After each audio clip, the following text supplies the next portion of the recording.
call the meeting to order at 6:02 p.m. Please rise for the Pledge of Allegiance. I pledge allegiance to the flag of the United States of America and to the republic for which it stands, one nation, under God, indivisible, with liberty and justice for all.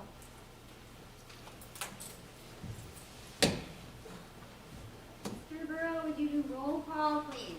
Mr. Wade. Here. Mr. Burrow here. Mr. Octarius, absent. Mr. Burns, here. Ms. Ankley, here. Mr. Eckert, here.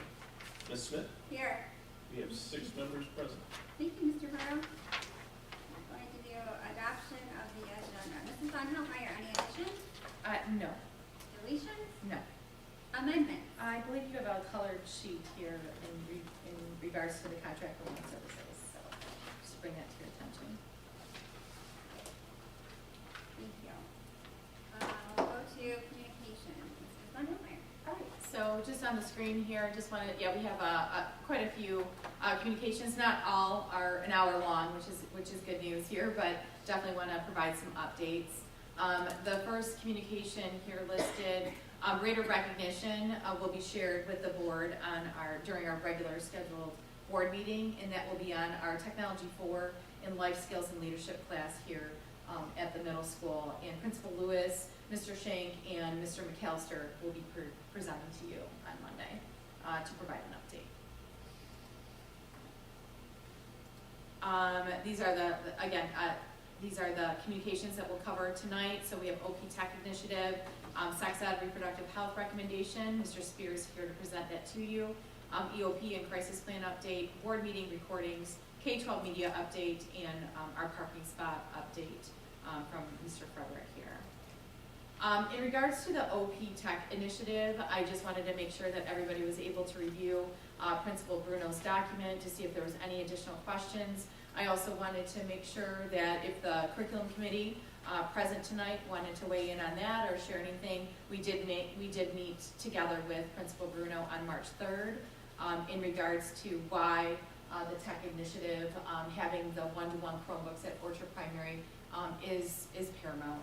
I think a lot of it has to do, like a main reason would have to do with our CPLA curriculum next year and making sure that all students, all teachers have access to the program that they need to teach the curriculum. So that would be one of the main rationales, but I would invite the curriculum committee if you wanted to add anything else on that at this time. I had already sent out an email for everybody just to update them on the meeting that we did have, but basically it came down to in the OP, all levels are receiving technology during the day. Research study-wise, probably one of the more important things, if we don't do the harder stuff first, and some of that stuff is on the tablets, we are giving an advantage to one grade over the other, because research says that kids perform best at the beginning of the day rather than towards the end of the day. And with the new curriculum that we approved last year, this is just like a highlights for everybody, the new curriculum, it's supposed to have all the teachers in sync at the same time teaching the same program, so they're all going to teach math at the same time, they're all going to teach English at the same time, and we would have to deviate from that if we split up Chromebooks. So the recommendation from Principal Bruno was that everybody needed to have Chromebooks. So if there's any other questions? Clarifying question. Yeah. It's communications, you can ask away. You said they're all going to teach at the same time during the day? Yes. That is the goal, yes. Not attainable though, correct, if they're doing specials? Correct, yes. Yeah. Well, the core classes like math and English were all going to be at the same times as that. So the specials will be scheduled around the teaching correct. side? Correct, yes. And I believe we have an OP schedule as well. There's a sample schedule, yeah. Sample yes. schedule, Mm-hmm. yeah.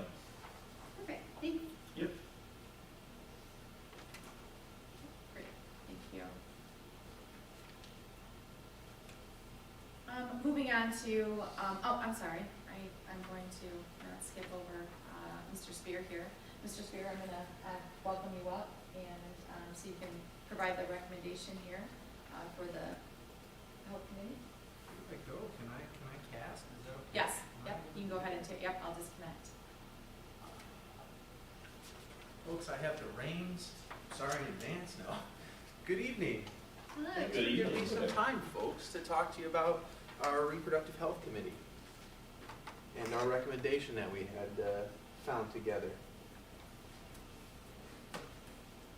All right, so always have our mission and vision first and forefront. So here's an overview of what we got going on with our health committee. We wanted to make sure we're meeting the shifting legal landscape needs and kind of what's going on with the state when we're just being in compliance. That's why ACS made sure that we made an initiative to form our reproductive health committee. The caveats we had were that they must be led by a staff member and a community member. That was Mr. Forty, one of our PE teachers, as well as Ms. Teslick, one of our parents. I really wish they could have been here tonight, but they both did have some student obligations with their own students, so I wish them the best with that, and I'm happy to do the best I can in their stead. The other caveat is it must have a mixture, this committee, of community members, staff members, parents, and students. So we did make sure we were representing all parties there in this committee. And then it must determine collectively any curriculum recommendations to bring before the board for approval. So that was kind of what we were charged with our task. So how did this all work?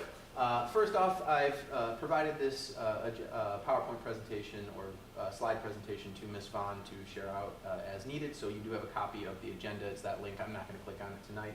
But to summarize it for you, to get an idea, we had 2 meetings. The first one took place on November 20th. During that time, members of the committee were presented with a roadmap and a purpose of the meeting. They were presented with an overview of 2 curriculum choices that we're really interested in, one of them being the Michigan Model for Health, which is one we had been utilizing previously, as well as Advocates for Youth, which is another curriculum framework that we wanted to just make sure we had a menu of choices for folks to look into, and as well as like an introduction to those frameworks and what they look like.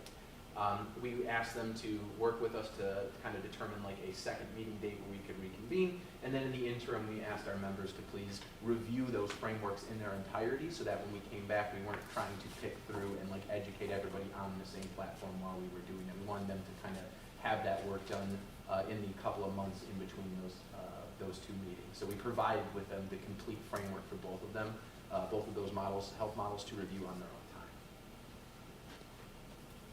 So we did, in the interim, have a survey that we released prior to January 22nd. This was a health survey pushed out to the ACS community. The survey was anonymous. It was geared towards parents or people who have students within the district currently. It kind of asked some questions just related to the climate and culture around the discussion of reproductive health. We had around 213 responses, and just to go over some of those stats with you. We had a majority of folks responding from the middle school level, but we still had, again, a pretty even, I think, collection of folks. And this means, and this is good news, that we have parents that had students in multiple buildings weighing in, which is great. So question 2 just gave us kind of an open-ended, again, like a temperature check. The school district should include a set of lessons on HIV and sex education, reproductive health at the following levels, and they could pick any box. As you can see, the majority there selected that this should be taught either at the middle school level or the high school level. That came to that. For question 3, again, if a set of lessons were offered at an appropriate, age-appropriate grade level, would you allow your children to participate? We had a 54% say yes. We had a less than 10% say no, and then the next most selected choice was just that they would want more information before making a decision, which I think is fair as a parent that wants to be informed. This is a fun chart that has a million things that are in tiny little letters. I did provide you, like I said, a link to this in full so that you can take a look at it. We're going to do just a little bit of wizardry tonight, though, and so I can show you just a little bit of a breakdown of what I wanted us to maybe take a look at as some important stuff here that might be worth touching on. So again, everybody here was provided the link to go ahead and take a look at these on their own time, but the ones that I thought were important, and this just gives us a better way to like show you kind of what those boxes are. If I highlight over them, you can see that. Basically what we asked were a bunch of different subjects within the curriculum framework, and then asked parents to weigh in at what grade level you felt that they should be taught at, with the blue bar representing our K through 3, with our red bar representing that 4 through 7, and then the orange bar being the 8 through 12, our high school. So we made sure it was attuned to our district and how our district is laid out in the K through 12 setting.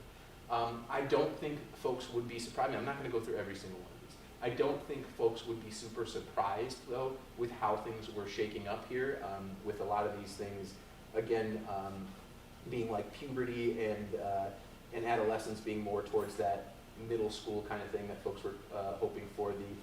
Again, positive communication with family, even folks feel like that is something that's more elementary level appropriate. The big outliers, the things that I wanted to just make sure we were taking a look at, were the ones that had the majority of like, should not be taught in school.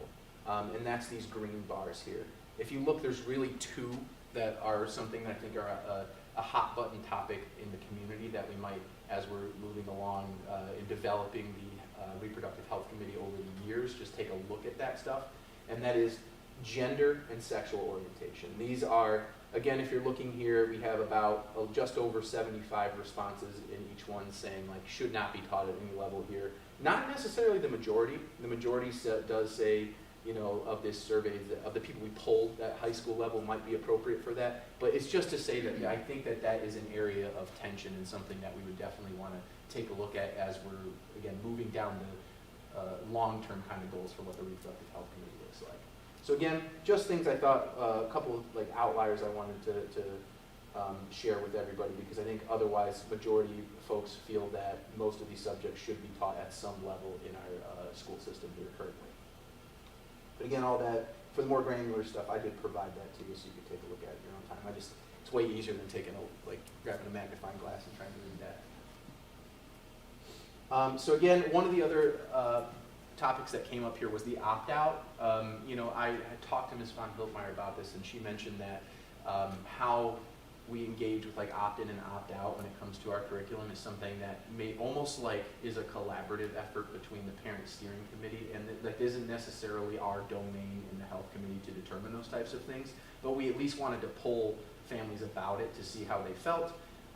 And again, what we have is just the idea that it is an opt-out only currently model that we have, and if they do opt their student out, we just would hope that they would, a parent would be the one to teach their student about that subject that they opted out of.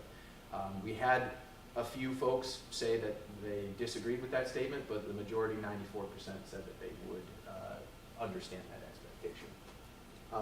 And then finally, I have our question 6, which is just that if you disagreed with anything above, please share why. I've summarized some of the comments. Again, I've given you a link so you can see all of them. There were 19 comments to this question, and then an additional 66 total questions of just like, or comments of just general stuff that people wanted to add on at the end that, again, I thought was at least something that you should have access to see. But in summary, most folks said that they desired for a partial, like some type of hybrid of an opt-out or an opt-in for certain parts of the curriculum instead of just an opt-out. Again, kind of what I had said in that previous bar graph showing there were some concerns regarding discussions around gender identity. And then finally, there were concerns about the school's role, or almost even rather like jurisdiction when it comes to reproductive health discussion. There's just a lot of, again, I wouldn't say one way or the other trend, but there was an even mix of like, this shouldn't be taught at high school, this shouldn't be taught at middle school, this shouldn't be taught at elementary school, this should only be taught at high school, this should be taught at every high school. It was a pretty even smattering. So again, if I could, I couldn't really give you a temperature check one way or the other so much as there was a lot of opinions about it. So I did give you, like I said, access to that so you could take a look at that if you were interested. But again, I don't think it really swayed one way or the other. There was just a lot of opinions about where our purview lies into that discussion. So we did hold our second meeting. So again, that was our survey that we collected in the interim. We held our second meeting on January 22nd. There's a link to that agenda there. Ms. Judy Friedland from the GISD, a regional school health coordinator from there, joined us, which was an amazing resource that we were able to acquire. Unfortunately, she did retire January 30th, but she did let us know that she would, whoever's going to be stepping into her enormous shoes would be able to lend us additional assistance down the line, and has coordinated that with Mr. Forney, which I thought was, again, just an amazing resource that we were able to tap into for this meeting and for anything in the future. So members were grouped up for the committee based on the model of choice, whatever they wanted to discuss. They discussed pros and cons in like a little breakout groups of their own, and then we came back together and shared everything when we reconvened. We did an anonymous blind vote using technology, so we were able to kind of just get a temperature check without having anybody feel pressured, and we already figured out that that time folks had a majority interest in mind and came to the Michigan Model for Health. With that in mind, we did discuss any concerns that we had with that, and then formed and agreed upon an official recommendation. Our official recommendation, the language that we're using, is that we are recommending the Michigan Model for Health for HIV and AIDS. We are also recommending a more comprehensive approach in regards to inclusivity/representation, social and emotional health, and anti-bullying at all levels of our health education, as well as resources, specifically faculty, to teach those lessons. I think it's important, again, that in the immediacy, what we're focusing on is that Michigan Model for Health for HIV/AIDS. That is kind of the curriculum that was up for review there in that specific space, but obviously our second part of that recommendation is for more of a long-term ask, right? We aren't, as a health committee, we aren't claiming to know what the scope of that would look like. We're not claiming to want any immediacy there so much as we'd love to begin that type of discussion, and that's kind of what I said, that second part of that recommendation is really hoping for a long-term kind of goal there. Short-term, approving recommending the Michigan Model for Health for HIV and AIDS. And then the last thing I wanted to talk about are some written considerations. So we had Miss Alicia Wolfson, who was a community health professional, as well as her husband, Mr. Jason Wolfson, who were able to put some eyes on this as well and give their recommendation. And then we also had Reverend Brad Stanfest from the Vineyard Church in our local Almont clergy to go ahead and give us an endorsement as well.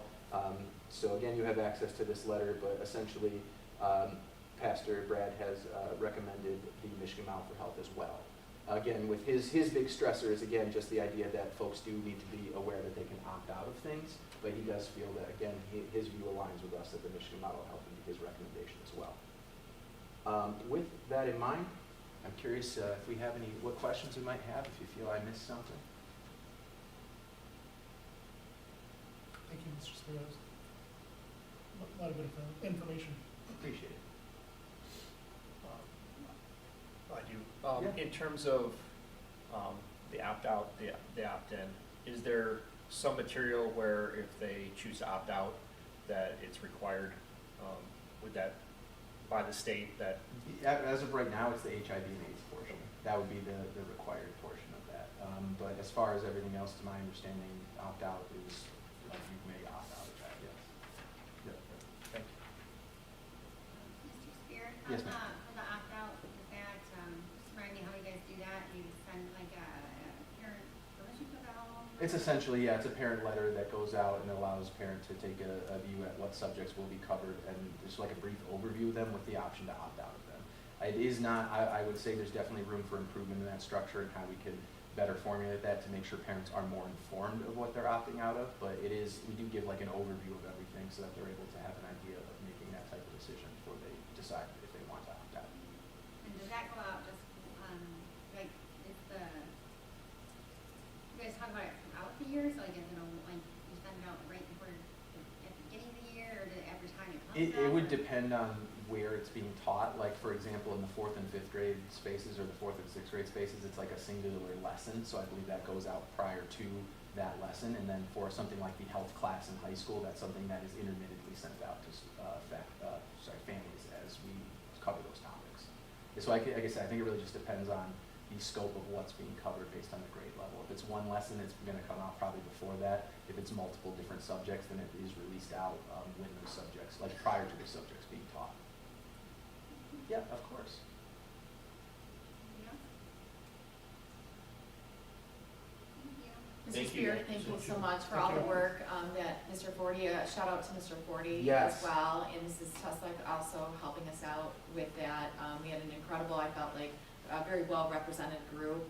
Thank you to, I know that Mr. Burrow took some time to sit on That's that right. Thank you, committee Mrs. too. I really feel like everyone did their due diligence to make this recommendation, so thank you for your time and your diligence in this. Of course, and to your point, just to state that this couldn't have been done without Mr. Forty and Ms. Teslick. I really appreciate their help, and I just hope I did them justice tonight by standing in for them. So thank you. Thank you.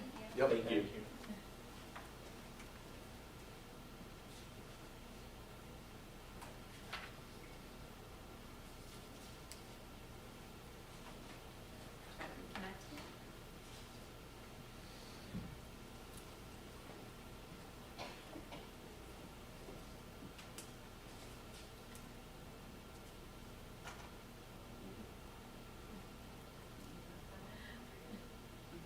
let me try one more time.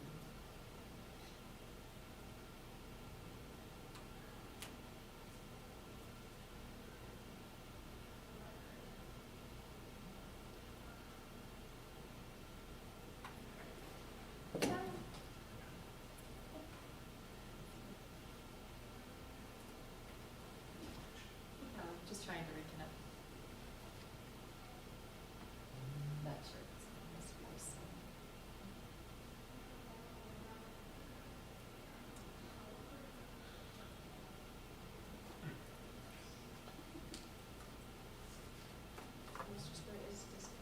Did you, you're disconnected, Yes, I right? did disconnect before, I did that. I'm glad I could break your technology. I'm sorry. I am sorry. Says code. Why is there? Here. Library card, right? I know, right, basically, I got Oh, a chat. They're trying to connect to yours. maybe? No, there's a TV in. Okay. Okay. Here we go. Thanks, Con. Okay, thanks.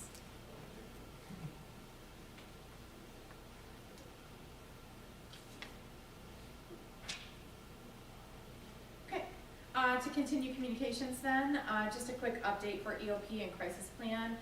Again, I really want to thank Mrs. Kozlowski for all of her time and effort on the revision of this two-part document. It's pretty thick. As I shared with you, did meet with our first responders last month to ensure our safety protocol matches recommendations. Officer Wetzler and I have begun scheduling meetings so that we can meet with each of the teams in the front offices to review the EOP and the crisis plan. The only hiccup right now as far as getting the document across the finish line is that there could be some changes coming up that our ALICE, for example, our ALICE acronym may not be in step with the Michigan State Police. So as you can imagine, that would be a little bit of an issue. So right now, we're just kind of waiting to see what the guidance would be as far as making any changes. That's a pretty big one, to go from ALICE to another acronym that the Michigan State Police is following. Also on top of that, with the cell phone policy, just if there's any way that that's embedded into the EOP or crisis plan, just making sure that it reflects the new verbiage from the law. So just wanted to let you know, give you the update that the document is it's in progress, but it's almost through the finish line. Again, Jill, thank you so much for your help. We've been working together on that, but she's taken the load to really update that document, which is going to be a huge help to the district. But Officer Wetzler and I don't want to pause our work in meeting with the front office teams, which is also, I think, a very important step, so everybody has the information and we can cover those protocols with our front offices. Does anybody have any questions on that? No? Great. The board meeting recordings, Mrs. Ankley, I don't want to put you on the spot, but I'm going to put you on the spot. I know that this was something that was maybe near and dear to you, and you wanted to bring it to this discussion. Just wanted to remind you that we have, right now, we have the public access to the recordings for 60 days, but it sounded like you wanted a little bit more conversation, so I wanted to put it in Yeah, I just communications wanted to this put it month. out there that we want transparency for the board, and that every other municipality, the village, the township, the DDA, just leaves theirs off. I don't know why so I think people are gonna keep going back, but it just looks better that we have nothing to hide, and here's all our meetings. Are there any storage fees or anything? I called the village, and I called the township and asked them, and they said there was no fees. It's a fee for subscriber, but not for content people. And, so there's no fee involved. That's through YouTube is where we store it. For YouTube, yeah. There's no, you just gotta create an account, so I've got math lessons up there that have been up there for 6 years, no fees, no anything, so they can stay up. Anybody opposed to that? I don't need to keep them on. And then you have links on the website then for each year, I guess, like it goes through my month and filter it down that way. That just gets another step. Now, would that cause any storage issues on the website part? I would run it by tech, from what I understand, it would not, it wouldn't issue. I don't know the I can time. kind of see having some limit, like 10 years worth or whatever, seems like. Well, I mean, I think this is the time frame then, when, like, the, right now, when we figure out what we wanna do, we wanna do a year, we wanna do 2 years, we wanna do, maybe we need to find out from tech what the website can support or hold or whatever and stuff. I'm not opposed to leaving them up there for a while, but I do wanna make sure that we're not, we're gonna kill them doing it, or just, you know what I mean? Yeah, it just seems like at some point those old meetings are really irrelevant. Like, I wouldn't be opposed to 5 or 10 years, I mean, but I wouldn't do 1 or 2 years, I keep those on. Yeah, I mean, I could only see 2 years. Yeah, 2 years sounds fair. I know I read that they could be requested in FOIA for 1 year, so, I mean, having that figure up there is pretty. I like to. So maybe get what you're thinking. I'm trying to find out if, based on if you need multiple links, if you can just have one link on our site, then it takes the YouTube account, and then you got the, All of the programs. Oh, they're all listed, gotcha. And I can dig in Yeah, the that's details. technicalities with Yeah. our tech director. Can I ask one question since we're on the topic? I know that at this time, because of cost and personnel, we don't record committee meetings. Is that eventually going to be a goal of ours to have committee meetings recorded or no? I mean, we pretty much summarize and discuss those in these meetings. We do, yeah. Yeah. I don't think I'm right in this one. Just curious.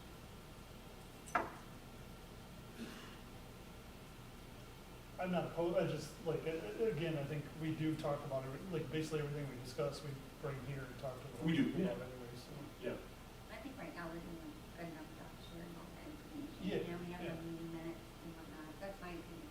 Yeah, like, we just had finance committee meeting yesterday, so we've got all the notes, Yeah. that Jamie will update on, you know. Okay. Sounds good. Why don't we have this file, look at like 2 years and see if our website and tech guys can, if that can be supported, and then we'll. Yep. we'll revisit that. Yep, I can ask That that. sound good? Okay, thank you. Just want to provide a quick K-12 media update. I do have a virtual meeting scheduled with our project manager next week. This is where we'll start identifying the plan and the scope of the project as far as the videos that are going to be made here on campus, and who would be participating in those videos. And again, just a reminder, that would be for, of course, returning staff next year, teacher leaders potentially, teacher leaders, admin that would be returning next year, and then soliciting students who would also want to participate in those videos. So that is going to be the plan. Again, we're very excited to work with Almont Community Schools. I'd like to thank Sean Patterson once again for all of his support in getting this going for us, and really getting behind us to send out some good messaging and impactful messaging that hopefully will make a difference for the next bond or sinking fund for the district. Any questions? I have a question. On those videos, could we gear one of those videos to 4th, 5th grade at the middle school, showing people that it's more like a elementary school, not really like a middle school, more like a upper elementary, because they're in one classroom, they're not you know what I'm saying? Sure. Like maybe promote something in that with one of the videos that we have available. Sure, we can make it a consideration. Are there any other thoughts on that? I guess, I'm sorry, not to go against that at all, it's just like, what was the, like, with bringing them on, kind of the overall goals geared toward? Well, The first of votes- all, the votes right, don't would be count. the non-homestead, we wanna Right. definitely make sure that we get the right messaging out, so there are like chunks that will probably be, I assume, identified in this meeting, and the first one being the non-homestead, making sure that we get out the right message for that, and then what will those follow-up videos look like, what kind of programming would we like to highlight, so to Mrs. Ankley's point, like if we wanna kind of showcase and communicate that we have a K-3 building, 4-7, 8-12, that could translate somehow into that video. Sure, yeah, and Yeah. I 100% agree with your thought. Yeah. I just like, I wanna make sure that we focus, like, their efforts on what we need. There's for- big picture, yeah. like big picture items, and then we can hone in on some specific district initiatives. Okay. And just to further that, we had a discussion in the curriculum committee that there seems to be a larger section of parents this year that are going to be pulling their kids from the district because of the fourth grade transition. So we had that conversation with Ms. Lewis and Mr. Bruno and Ms. Vaughn about, there's a lot more talk this year than there was in previous years.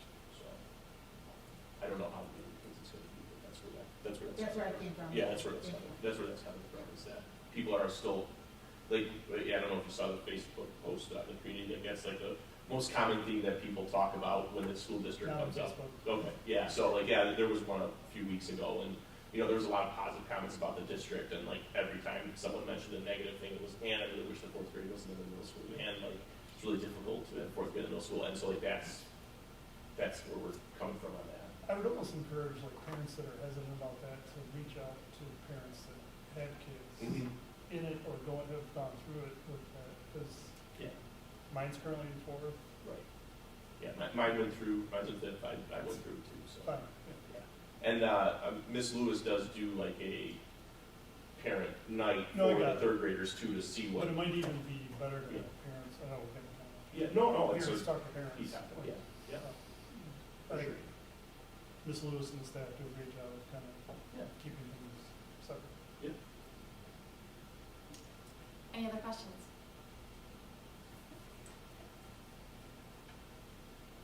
Okay. Mr. Frederick, I know I don't want to steal your thunder going into your report, but I do have you as part of the communications for an update on our handicap parking. If I can turn it over to you, please. Yes, so I reached out to some companies to see about getting our lines spruced up.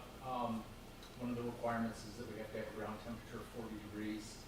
So what I've gone ahead and done is I've ordered the special paint for painting them. I'll be able to touch them up. It just, would most likely have to be touched up again just due to the weather and the conditioning. For the areas that don't have posts, especially here at the OP, there's the one area, I don't know what happened to the post, somebody ran it over. I can say that the south lot that was put in, there were never posts put in, just lines painted. I've ordered some pyramid posts that are identical to what we did for the safety sidewalk down here, but they're blue, as well as all new signs. I did an audit of the district as well and took note of, we've got quite a few faded signs that we'll get taken care of as well. So, looking at over spring break, I'll get the OP, dressed up. And then also, once the weather gets nicer, I will have a company come in to see if we need to possibly move any spaces closer because they would have to be, measured. It's not just a matter of there's a yellow line, let's just make it blue to make sure that we're in accordance and, for people to have parking, so. Thank you.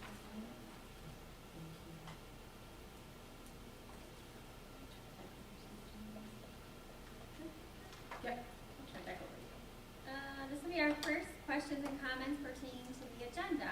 Anybody in the audience like to be recognized? How about anybody on the board?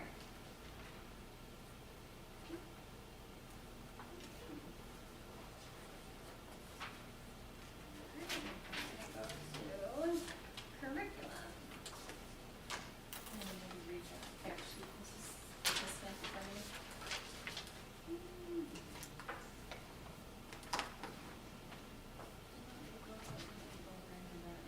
Nope, that is already, we're good there. Okay, reason for consideration, the Board of Education approves the instructional program for students. Acts, the course selection guide lists all courses available to students, provides information about each course offered at EMS, and outlines such items as the course length, semester, full year, etc. And any prerequisite courses necessary for the student. The 2026-27 MS course guide is in the board's Google Drive, March supporting documents folder. Anything? Do anything? No. Recommend three. Thank you. Okay, great. Any question? He can sit in, but he can't vote. He's sitting in for Katie, so it's too late. Oh, Okay. yeah.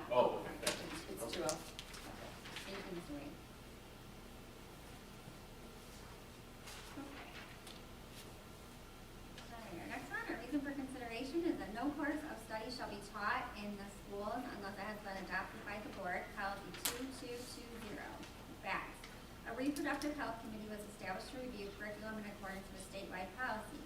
School districts are required to teach about dangerous communicable diseases, including but not limited to HIV or AIDS, 380.1169. Instruction regarding dangerous communicable diseases, including but not limited to HIV or AIDS, must be offered at least once a year at every building level, elementary, middle or junior, and senior high. The committee reviewed two options, Michigan Model for Health and Advocates for Youth. It is the advisory committee's recommendation that Almont Community Schools utilize the Michigan Model for Health for HIV or AIDS curriculum.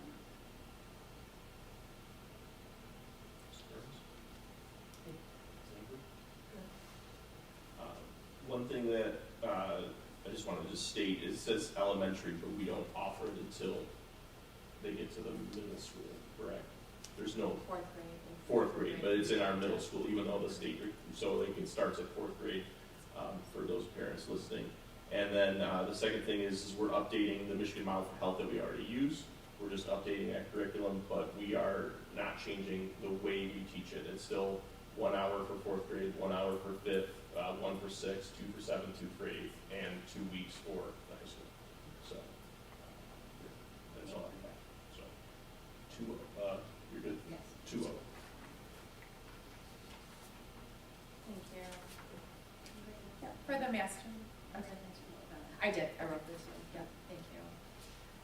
For the master schedules, just wanted a little conversation, I think in front of you, you have, just so for your review, you can look at the hard copy. There has been a couple minor updates. I asked Mr. Bruno to put together kind of a bell schedule, if you will, for the OP master schedule. But this will give you an idea of the 26-27 schedules. And really what it comes down to, as you know, we need to know what our staffing needs are in March.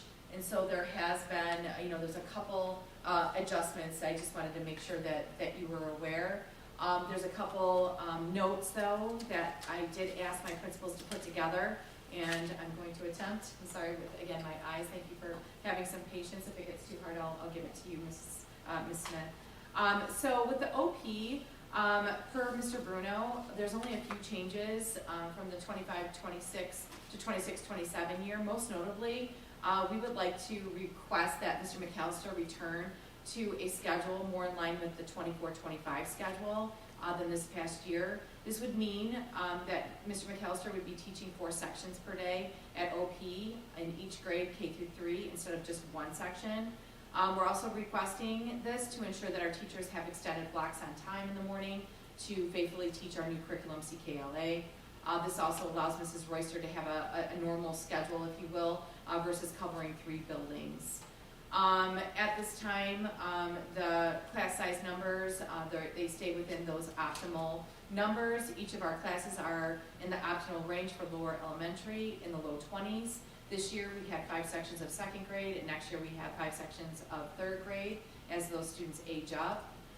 We don't obviously officially know our kindergarten or Wi-Fi or Young 5 numbers yet until later this spring, but we're anticipating 4 sections of kindergarten and 1 of Young 5s. We are also, of course, planning to keep both sections of preschool that we have, and Mr. Bruno just wanted to make sure that the board is aware that definitely OP is being utilized. It's at its full capacity. So having a 5th section of kindergarten, that it would involve some creativity, and they've done that in the past. So we don't need to panic, but it would just depend on the numbers coming through. So just wanted to make sure that your attention is there, and in just a few minutes I'll have Kathy get that document ready for the staffing, just so that's ready in regards to the and then for the middle school, just a few things to note here from Principal Lewis, that after following the meeting with the board curriculum committee, after reflecting on scheduling challenges we may face with the model that was presented, the Almont Middle School team believes the best course of action is to potentially open up a self-contained 6th grade classroom that was discussed at the curriculum committee meeting. At this time, the teaching assignment for the 6th grade has not been finalized, but there's definitely staffing that would be available to do that within the current schedule and staffing right now at the middle school.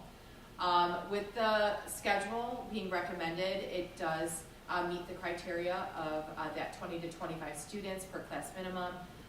It offers the choir elective that was cut last year due to not meeting the enrollment minimum of 20. There was student feedback that was gathered. There was additional elective options added, Tech 4 and life skills and leadership. And also we're planning to bring back careers in 26, 27. It does provide, again, that elective exploratory options for band and choir students. And there are other minor recommendations or considerations there within the schedule. I think one of the biggest asks or challenges was to try to embed and to continue to grow our music program, and I believe Principal Lewis has done her due diligence to see if we can build that back into the schedule so that that program has an opportunity to grow. So wanted to bring your attention to that schedule. Just on a side note, it does leave Mr. McAllister in the middle school schedule with one technology class. Just a FYI there. As far as the high school, with Principal Spear, there's a few notes here to add, and I will say he wanted to make sure that there was an extension of gratitude to Mrs. Narad. She's worked incredibly hard on putting this schedule together, trying to, again, meet that threshold or the standard, let's call it, of having 20 to 25 students in a class, other than some of the outliers that have been identified. So for example, the academic support classes, this is like a tier 3 intervention class, so those numbers you'll see them fall a little bit lower. AP classes, as has been discussed as well, so that we can provide opportunities for our advanced students. We want to embed some of the AP courses into the master schedule at the high school. Special ed classes, of course, are going to fall below that 20 threshold, as there's guided studies, study skills, or applied classes that are going to service our students who need or require more assistance. We also had a couple outliers that just because of the structure of the schedule, with Mr. Hunter's chemistry class, for example, having 37 students sign up, couldn't necessarily divide that, or couldn't put 37 students into the one section, so there had to be a split with that, meaning one class would have 20, another class would have 17. Mrs. Murphy's English 12, so there's, because of the requirement there, making sure that we have enough sections to, have available for our graduating seniors. Mrs. Murphy's English 11 class, again, making sure that we have enough spots slated, and again, offering the opportunity for the AP lane as well, and those numbers could increase as noted. And Mr. Cisnowski's publications and current events class, it sits right around 17.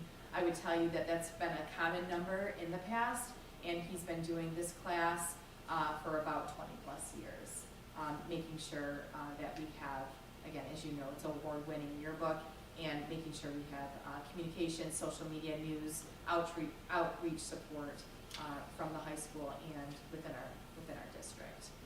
A change here for the high school would be that Mrs. Graver is going to be retiring, as stated. With that being said, there's no need to replace her.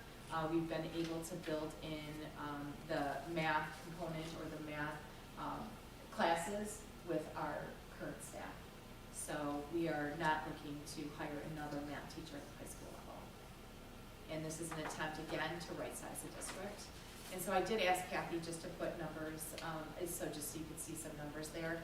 Kathy, if you can take us through that, that would be appreciative where we're at. Yep, so currently this is Mr. McAllister's salary and benefits and tax, and the options of putting him in position for full-time is the current salary of $49,975. If he went up a step next year, it would be almost $52,000 current salary for salary part. And then so this is an assumption based on the cost for him for full-time currently for a total cost of $83,639. Or if we just kept him at his two sections and added a section it would be this, this line right here, an additional, 16,624 total. Then the, a no replacement for, Mrs. Graber would be a total, savings of 121,681. So the net that we're talking about, if Mr. McAllister were to go full-time and if we are not replacing Mrs. Graber, then we would be at, a surplus of 70,901 just for those two salaries. And then if Mr. McAllister, we just increased his section, again, not replacing Mrs. Graber, we're looking at 105,000.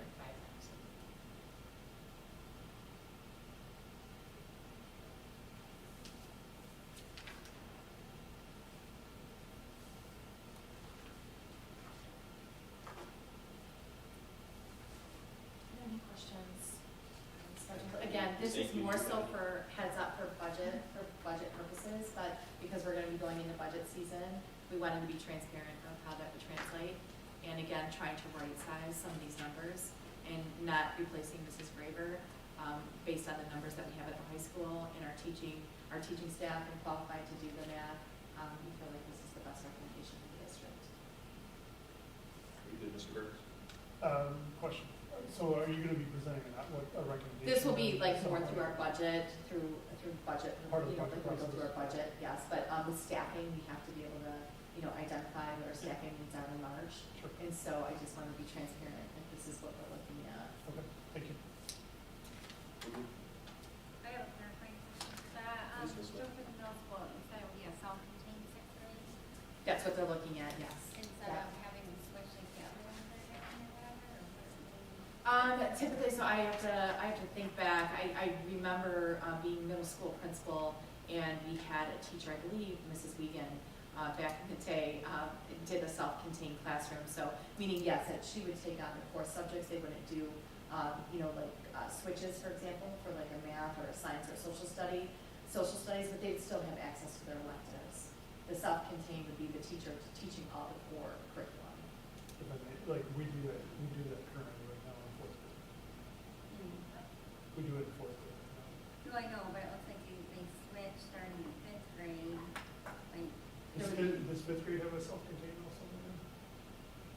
They switch, they do All some five- switching, all five yes, switch. switching. It's just because of, having this outlier and having a fifth section, we've had to do, a self-contained in the past. Yeah, 'cause So this would allow the teacher to do, teach all four core, but they would still, the students would still switch in the sense of Yeah. getting their electives in their success period. Yeah, 'cause so Yes. fourth and fifth grades both have 5 sections. Yes, and then, for fifth grade, is that success/planner? What is that?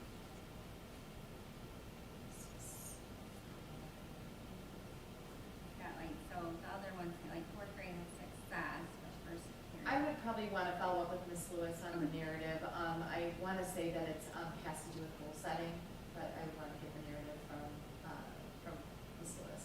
Okay, I just. But kind of in step with, What you the know, in difference step, was. yeah, sure. Fifth grade. Sure.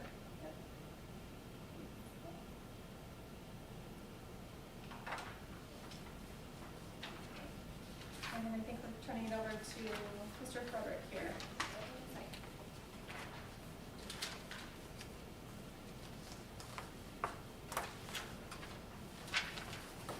Get this loaded. You're presenting? This is first ever, so Good job. be patient, yeah, so. Something before I do present, I want to talk about the power outage that we had Friday night into Saturday. We did experience some loss, some controls, we lost some food at the schools, some service work, just having boots on the ground. Limbach's been fantastic. They'll be coming back out on Thursday with some parts. I don't know if I can give an estimate right now as far, I mean, it's not, we've definitely seen worse in the past here in the district, but it must have been dirty either on the shut off or the come back. So a lot of times that's what you get. Yeah, I'm sorry if I'm out. I went out too, I'm only half an hour over, and it was a problem when we went out. So Okay. it phased out, it kind of came back up and then it was down for a little bit. And so, And that's the worst, just because, you know, it keeps everything kind of out of phase, especially with a lot of our equipment that is three-phase, doesn't run efficiently, so, but everything's up and running right now, we've been able to do that, we're just gonna replace some stuff, and yeah, we'll move on. One of the things that I was asked, was taking into consideration the Limbach hourly rate and how it would compare to the other bidders that put in. So what this is here is this is year 2. It was a 3-year contract back when it was done in 23. You'll see that the top one and the middle one, they increased every year. It was just Limbach, Rolls, and Detroit Boiler Company that had a set number for all 3 years. Now, what I did is I was able to just take this snapshot in time, which was our fiscal year, July 1st of 24 through June 30th of 25. We had 410 and a half hours of service. Now, there are some variables. Is there some plumbing that's mixed in with that? Yeah, probably. But it's obviously, it's going to be more HVAC related. But I just kind of wanted to show you where that puts us. Really what it does is it just kind of flip-flops Limbach one place. It would take them up, you know, on the left hand, the 70,000 down to the 20,000 is where the original annual bid was, but then moving it over to what the, based on their hourly rate and the 410 hours, Limbach would just kind of shift up to the middle of the pack. It still puts a fairly large discrepancy between the low bidder, but that was an extremely low bid. And yesterday and today kind of solidifies what it's like to have good contractors and good vendors and the kind of stuff that we were running through, especially in the aftermath of this power outage. So, you know, I can't imagine what we would be giving up by saving that money, by going with something that would potentially only be 56,000, almost 57,000 with a little better. And there's a variable to this too, because, you know, I would have to do it over 3 years to be able to get some consistency and say, you know, because some years we spend more than we do on others for repairs and whatnot. Any questions on that? thanks for putting that together. Yeah, thanks for doing that. That's a good way to see what's, like, where everything's aligning. So the next one I have is the lawn RFP. Just to give everybody some general information on that, RFPs are posted on the state of Michigan, the Sigma procurement site. For this particular RFP, 222 emails were sent out by Sigma to vendors that had pre-registered to receive communication regarding the grounds maintenance, mowing, edging, and trimming. Also, one of our requirements is that we run an ad in the local paper, ours being the Tri-City Times. This particular contract is a 1-year contract in which the district reserves the right to extend on an annual basis for up to 2 additional years. Of course, our policy 6320 for purchasing states that all orders or contracts should be awarded to the lowest responsible bidder. However, consideration can be given to the quality of the items being supplied, its conformity with specifications, suitability to the requirements, delivery term, and past performance of vendor. I had 4 completed bids that came in for this. Great Pines came in at $158,066. Upright Maintenance came in at $152,350. Yard Services came in at $75,040. And Scott's Lawn Maintenance came in at $52,915.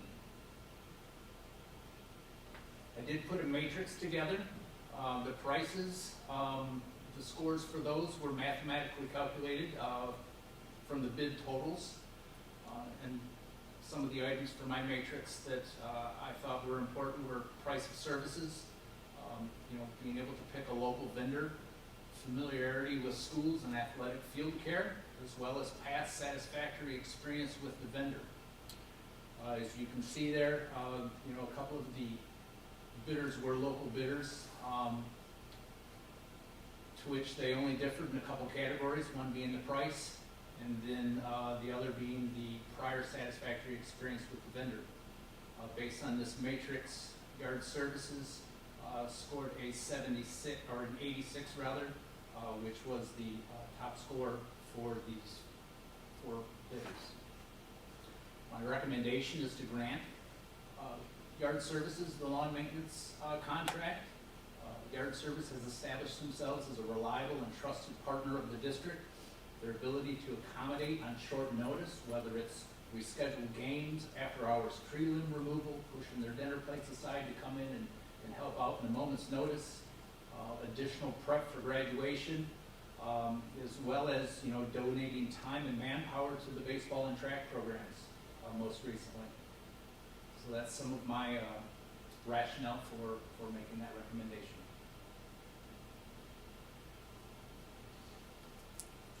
Mr. Ernst? Has the district done work with Scott's in the past? They have. And has, It was the district's decision to go in another direction from when they did business with them in the past. okay. Thank you. Can I ask a question? What are the assumption differences between the top 2 that were 158 and 152,000 Yard Services and the other one? Because suppliers always make assumptions, so Yep. there's something missing. The common denominator there is that both of those other companies had not done any schoolwork or athletic type work. So they, their bid is quite a bit higher.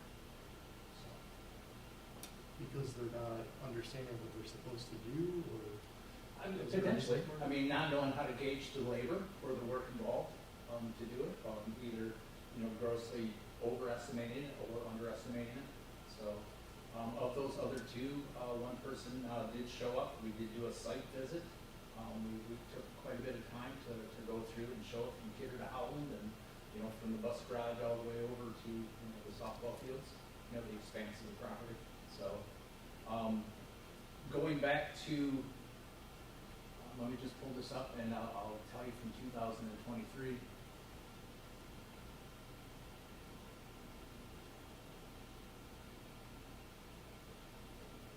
Even, there's always a discrepancy. Going back to 2003, we had someone that came in at 108, and then somebody come in at 52, and somebody that came in at 38.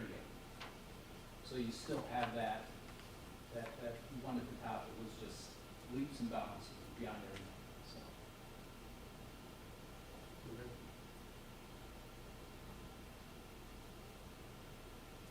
Good? Yeah. Good? Anybody else have any clarifying questions? Mr. Rowe, I have a clarifying question. Sure. Do we have survey results? Because it's a service provided to more than just our superintendent and our maintenance director. So it's provided to our programs, our principals. Do they have any issues?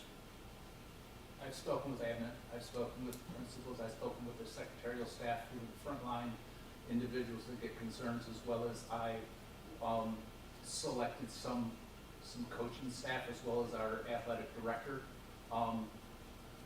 Everyone was very pleased and happy with the services. You will notice that on one of these, that in my matrix, for prior, well, I was just gonna read it real quick, I can certainly broadcast it, but where it said prior satisfactory experience, the most points available is 25, I gave Yard Services 20. Just to establish that nobody's perfect. There's always room to grow, even in a job evaluation of ourselves. You're not going to score 4s on all of them. So, but I did kind of canvass the district to get a feel for where people were at. Is that how, is there, and this is past board experience, do we need to have a formal survey? Like where it's written, or is going to administration and teachers? Is there do you have to talk to every teacher, or is 5 teachers enough? I don't know what's written or what we have to do for a survey. It's just that if we go to select, you may miss people that may have an issue as you go through. So it's a service provided. So Right. to go through and get that information so that as we go out for a bid, we should have that information as part of it, so that if there's an issue in renewing, for instance, then we can address those issues through contract negotiations versus approving them and then finding out their contract issues. We had that with CNCs. We approved the contract and we came back and we had teachers come back and say, we're having issues. Had that survey gone out beforehand, maybe the issues had been addressed through the contract negotiation, maybe gave us a little more leverage in terms of, okay, we need you to come down in price and that type of thing. Okay. So it gives buy-in from our programs, Right. our teachers, our principals. So if there's any issues, they're taken care of to go forward. That's what we've been asking for a while. We did it with the snow, but it came in after we approved it. So the intent was, the idea was, goes in and it's more data for us to utilize For sure. to justify this decision. Ms. Vaughn, like, what do we do for surveys? Do we do a survey on like Chartwell's? Do we do a survey on the people that provide the mats? We have done for Chartwell's, Yeah. we have. Like, are there organizations that we are skipping that process? Like, or do we do it for everybody? I don't know, honestly, I don't know, that's what I'm asking. No, I think like I feel like our bigger vendors, yes, we do, something Okay. like a food service. And that goes out to everybody?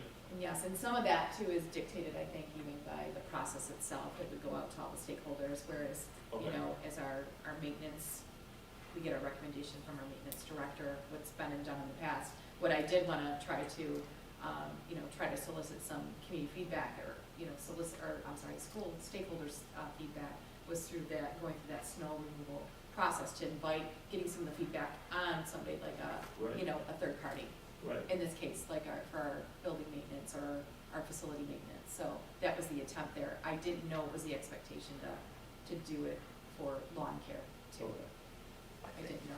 Just for clarification, the idea of it is as we go through so that we have consistency, we had a committee for the auditor to go through. We had a committee for the tech, and we're going through that process, but then we deviate in certain areas Right. so that we have consistency all the way through, so that we are checking these boxes that we've done our due diligence. Right.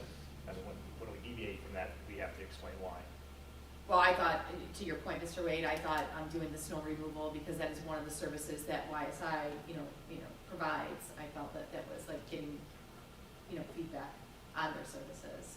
Timing, so it was done Sure. after the contract, so that's information. That for us wasn't to- really intentional, but yeah, I know Yeah, what you're saying.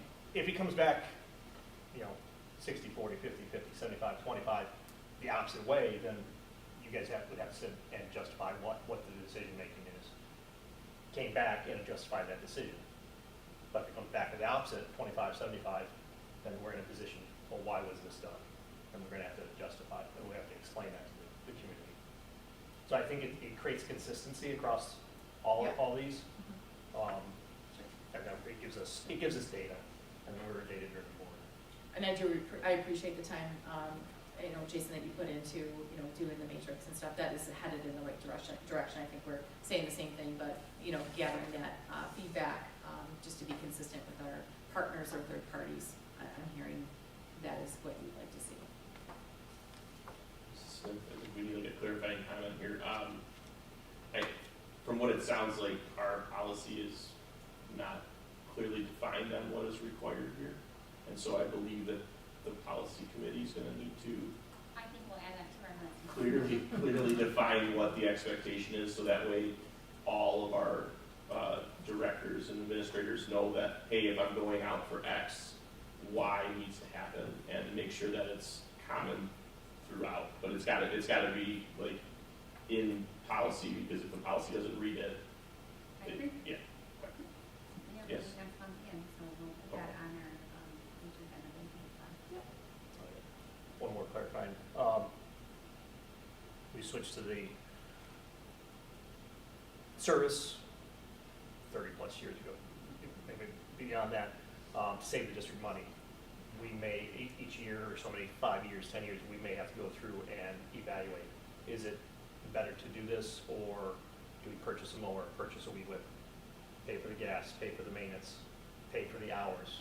What would that look like in comparison to what we have here as an option? Just, maybe you do it so many years just so that we have that clarification of, yeah, we are saving money by doing this route. A lot of times it's the maintenance that we're not having to pay for. But that's an evaluation that should be done as well, just to clarify that we are doing our due diligence. I believe that would need to go through policy on how many years you guys would need to Well, I do don't know that. that absolutely would. I feel like, I don't disagree with what you're saying, Mr. Wade, but I feel like that is more the role of the superintendent. So like that's where, I think that we have to find that happy medium space. I like the idea about like putting in policy if the board wants to have surveys for broader services, that we can definitely do. We can ask our superintendent, that, hey, can you make sure that, you know, this is a cost saving stuff. How she chooses to then do that, that would be up to the superintendent, whether she and her business administrator do that, she and her directors do that. I don't know that we want to put a policy in place that every 10 years you have to evaluate if we should have did it this way or if we're doing it that way. That's more the day-to-day stuff that I think our superintendent is responsible for. So, anybody agree with? Okay. Is that it? Just think that one. Yes, no, that was it. Anyone cut you off? Go into the next area. Hang on. So Mr. Burns, are we recommending this then, or are we tabling it for a survey? Is there an actual recommendation? There is, the color sheet is the Yeah. recommendation. I gotta read it, guys. I cut my Okay, glasses. all right. I didn't want you guys to go to the next section. No, I just put my glasses on. Okay, reason for consideration is purchases of contracted services shall be negotiated either verbally by a request for proposal or through the bid process, as determined by the superintendent. Such services that cost more than $10,000 annually require the approval of the board. Fact, it is the maintenance director's recommendation that the lawn service contract be awarded to Yard Services Inc. for the amount of $75,040 annually. So are we recommending this, or are we waiting for a survey on it? That's where, like, Ms. Vaughn, how long would it take you to do a survey on lawn maintenance? I could probably get it within a week. I could get some Okay, survey feedback if we feel like that's a necessary step. okay, As it's not built into policy that way, and we're getting the recommendation from our maintenance director, and we do not have the amount of, whatever complaints. Again, just judging by that snow removal and with the feedback that we're getting from our staff, I don't understand the pause to not put YSI through, but if it's the direction of the board, then I would put out a survey. can you put out just an email that any staff member could respond to, or have Mr. Frederick do that, and if there are any issues that he would know about it, and then we can recommend. Just keep it this on the tonight. table for Monday then, so we can. Yeah, keep it on the I table would for recommend it Monday? tonight, but can you put out an email to Sure, Mr. Wade? just in case there's Yeah, some more. hey, is there any issue that Mr. Frederick needs to know about that? Sure. That's not been brought to his attention? Yes, I can. Oh, I think, sorry, Mr. Burr, like, if it's not in policy, it sounds like it's not, then, like, I'm fine with recommending it now, and then just with the caveat is, like, we already know that, like, have the policy committee look at Yeah, it, should we include that in the policy moving forward? okay, yeah, I'm not saying to do a survey, I'm just saying to put out, like, I guess a compromise to do it really quick. Just to get some more Yeah, feedback, hey, it hey, sounds does anyone like. have, does Yeah, to anything get some going feedback there? so we know what we're getting into. And, we have 200 staff members, if someone says something, we can address it, if someone doesn't, then we move on. So we, Is that- clarifying, Mr. Rowe, Yeah. we can suggest that Ms. Vaughn get more feedback, but as far as telling her how to do that feedback, that would leave her up to her discretion. Yeah, okay. That's good. So would such email be an all-staff email? That would be up to the discretion of Mrs. Hellmeyer. And then upon that discretion, what would the timetable be for a response by? Well, it sounds like the building and site committee would still like to have this on the table for Monday night, Okay, so. It's a short turnaround. okay. So, tomorrow's Wednesday. So, would it be appropriate to ask, or this is a discussion that Mrs. Vaughn and myself can have, would it be appropriate to say Friday by 10 a.m.? That would I'm be just up to throwing whatever out there. We Yeah, can, no, we'll chat tomorrow, we'll follow up tomorrow, yeah, no problem, just I think the, I guess the initiative here, or the effort is to, if we need some more feedback to consider, before a final decision is made, but we'd like to keep the vote on the table for Monday night. And you don't feel like you need the results? Yeah, I was gonna say, Yeah, we're- you guys, I think- if someone says something. From the- We would keep that feedback and work with, From okay, the so committee's- we're just gonna move forward and put this on the table on Yeah. Monday night. Yes. Yeah. That's how you feel? Yeah, the committee standpoint, I don't think we're saying that we should have that Yeah. feedback beforehand. So this is 3-0 then? 2-0. Sorry, 2-0. Thank you, Katie Sanger, thank you. Thank you. Thank you, Jason. So we're gonna go to finance.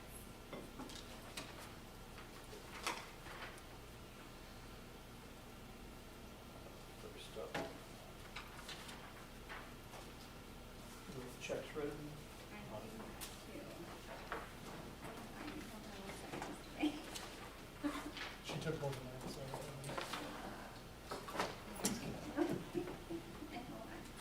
Patty, with line 76, it's check number 47135.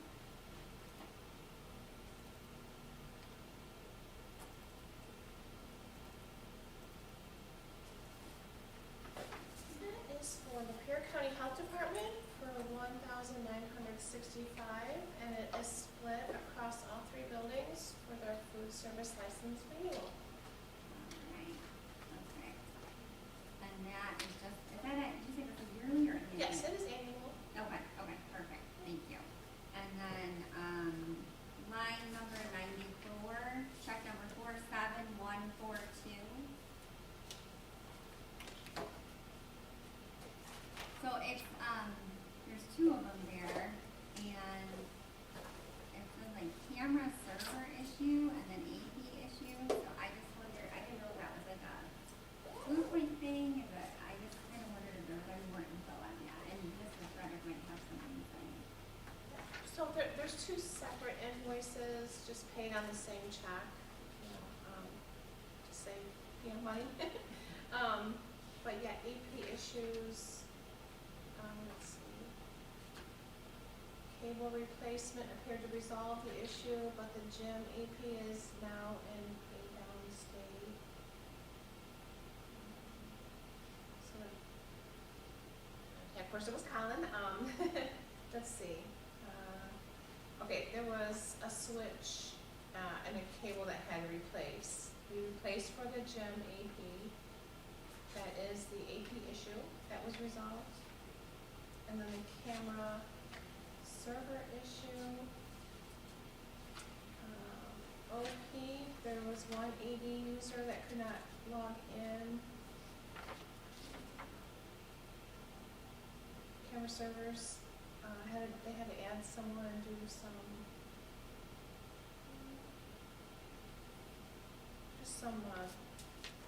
routing. So, okay. Yeah. Okay. I think that's all I had. I did want to make one comment, Mr. Ray.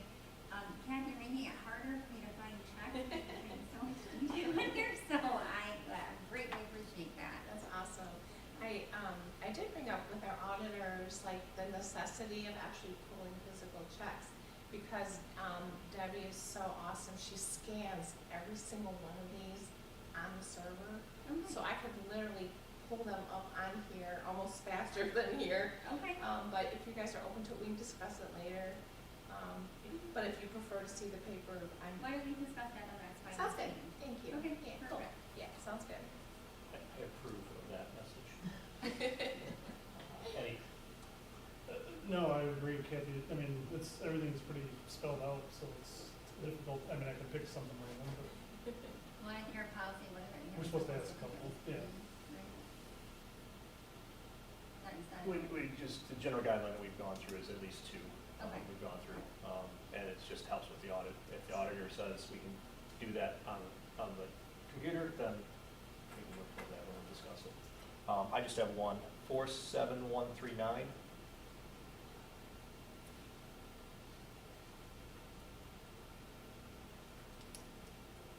That is for US Bank equipment, and that is going to be our copier lease. That's the reason I saw the copy release, it seems, do we have a 2 copier? Yep. Okay, then that's where, thanks to the name. There's several copiers, there's a whole list of them. And it is for their, the actual usages for those.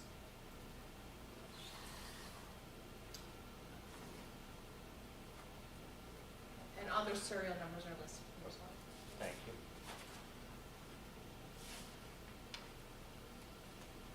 All right, take a moment, look at the account balances, any questions? No. I didn't catch, did you see the email that I Yes, sent? I did. Okay.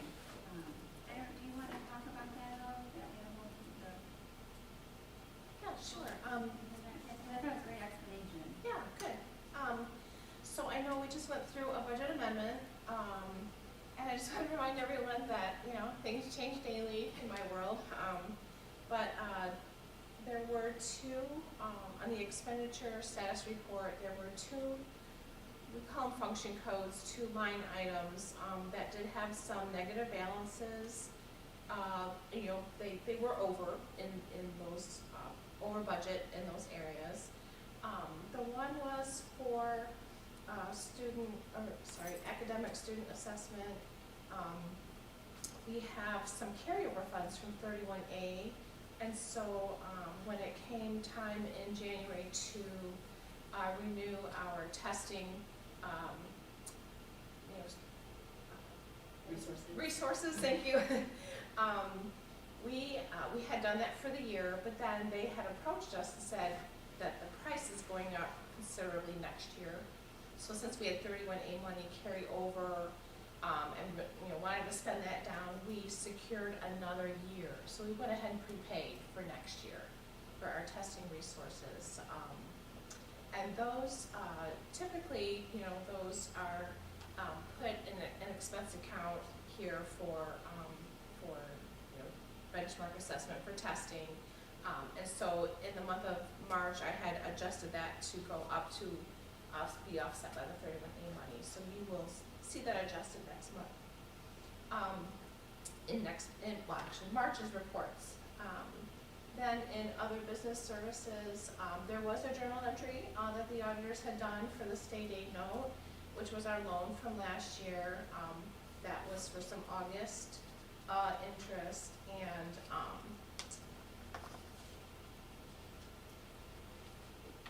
so that was also an adjustment that will need to be made in our June 2025 amended budgets, just so that it doesn't show as a negative. But there will be no other expenses to that line item. So that's what those 2 are. Thank you. To student activity accounts, any questions? We are good. On to policy. Okay. All right, policy, resignations and retirements. Reason for consideration, the Board of Education may agree to resignation or retirement at any time after a placement, if necessary, suitable to the school administration and the board is obtained, provided that these circumstances underlying the resignation or retirement are valid in the opinion of the board and warrant a search for replacement. Facts. Carrie Want has resigned from her position as preschool aide at Almont Middle School.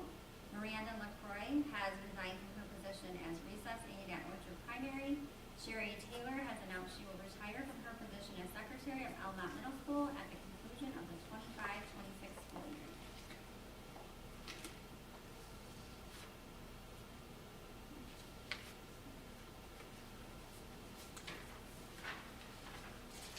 Head over to new hires. Reason for consideration, the Board of Education approves all personnel. Facts. Mr. Bruno is pleased to recommend Ava Candarin for the position of MOSA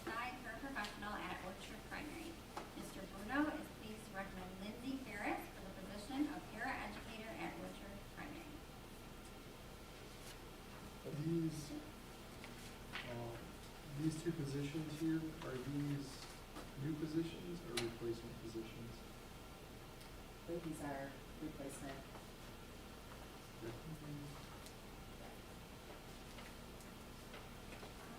Overnight trip. Reason for consideration, the Board of Education approves all student trips which require an overnight stay or out-of-state travel. Policy 2340. And I believe the facts would be, everything that is attached. Correct. I'm not gonna read all of that. I can if you want me to. I don't know if everybody looked over it, the policy. We're headed to Nashville, Tennessee. Yeah, very, very nice. Which group? Sorry, sorry. Very fine, but, Band and choir. Yep. Good.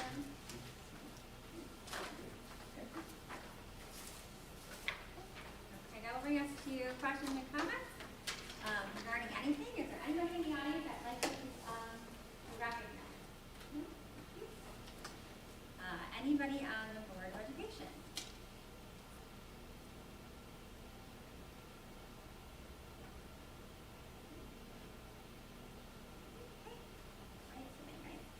Any future agenda items?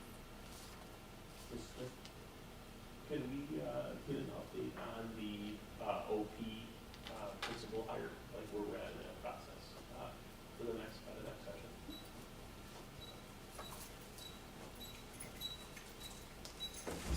Yeah. I'd like us to maybe have the discussion and talk about the possibility, especially since we're heading into budget season, the possibility of staff needs or whatever, like what it would look like if we did split the athletic director and the backup into two separate positions.